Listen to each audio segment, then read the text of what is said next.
Epps family has been around aviation since 1907. Granddaddy built airplanes and flew his own airplanes and is recognized as a pioneer of Georgia aviation history.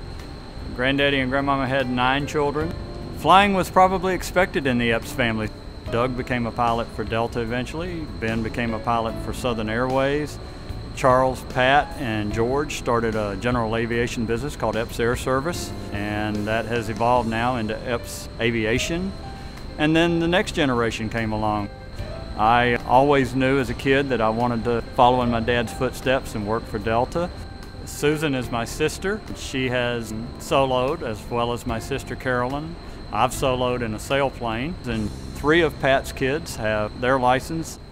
My dad was Doug Epps, and Doug was a good father, and Doug Epps was a career Delta employee.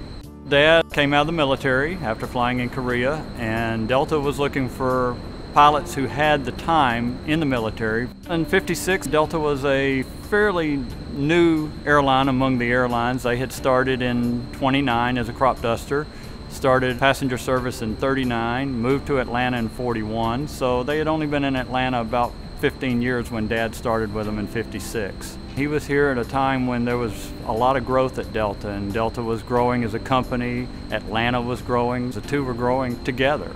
Well, he started on the DC-3, which was what Delta was flying at that time, moved to the jet age when the Convair 440 came in, and continued to progress on the jets throughout his career, flying every piece of aircraft that Delta flew from the time he started till the time he retired. His favorite airplane was the Stretch 8. He said the reason for that was because he could sit in the cockpit, look out the window, and he could see the tail wagging behind him as they were flying along. He thought the job of a captain was a job of prestige and honor, and he really enjoyed that growth that he had with Delta, starting as an engineer, moving up to the second seat, then moving up to the first seat as a captain. He ended up on the L-1011. Doug was known as the wide-bodied captain for flying the wide-bodied aircraft. It was an airplane he flew for about 17 to 18 years. Doug retired in 1989. My dad's retirement flight was a joining of both the Epps family and the Delta family. He was able to select the crew he wanted to fly with.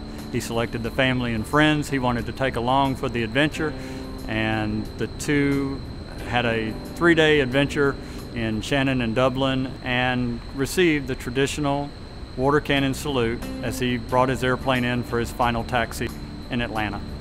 Delta was very good to my dad, and he was very good to Delta. The last 2 things that my dad did in his life involved aviation as well. He was helping his brothers, Pat and Richard Taylor, who were leading an expedition of people that were going up to try to retrieve World War II aircraft out of the ice cap in Greenland. And he was flying the DC-3 back and forth to the ice cap every day, flying people and supplies.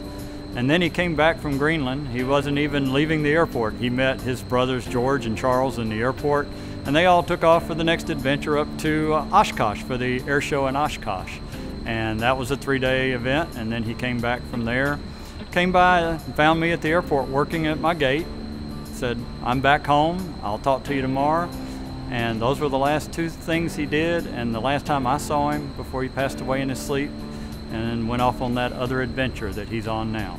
My dad, at his funeral, there was a Delta aircraft that was diverted to fly over. A friend flew a J-3 and dropped rose petals over the gravesite, and he is buried in his uniform, which he proudly would have wanted to be, in Oconee Cemetery in Athens, Georgia. His tombstone says that Doug is off on another adventure. If my dad were here today, he would tell you to live life, enjoy that life you live, and to keep reaching. Granddaddy Epps and the Wright brothers were the beginning of general aviation, and from general aviation came our airlines. Delta has always considered itself a family, and the employees have considered it that way. Mr. Woolman had a philosophy when he started the company that if he takes care of the employees, then the employees are going to take care of the company and the customers. Delta's come a long way from being a crop dusting airline to the largest airline in the world today. The Epps Award is presented by the Aero Club each year to a company or an individual who has contributed significantly to aviation and aviation growth in Georgia. Delta, keep climbing.